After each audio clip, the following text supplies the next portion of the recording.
Żagħżugħ barrani li kien insab ħati bit-traffikar ta' droga f'Patchville ġie deportat lejn pajjiżu wara li skonta sentenza ta' ħabs f'pajjiżna.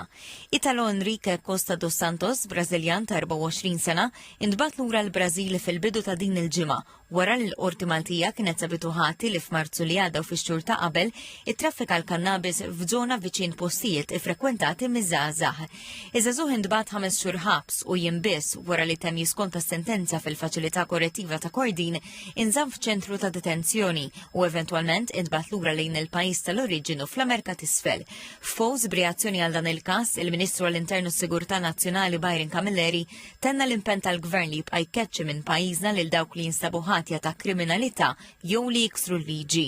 Dan iż-żagħżugħ huwa wieħed minn eluf ta' persuni barranin li ġew deportati tal-li kisru l-liġi jew ma kellhomx dritt li jkunu f'Malta.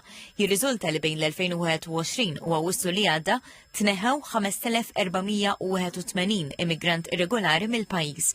Minn dawn 2298 ġew deportati lura lejn il-pajjiż tal-oriġini tagħhom, filwaqt li l-oħrajn intbagħtu f'membri stati oħra. Ir-raġunijiet ta' tneħħija kienu jvarjaw minn persuni li ma kwalifikawx għall-ażil għal persuni li nstabu jgħixu Malta b'mod irregolari u oħrajn li ġew ritornati b'mod volontarju. In-nazzjonalitajiet kienu vari fosthom il-Bangladesh, mill-Indja, mill-Pakistan, mill-Kolombja, mill-Albanija, mill-Eġittu, mis-Serbja, mill-Mali, mill-Gambja, mill-Niġerja, miċ-Ċad u mis-Senegal.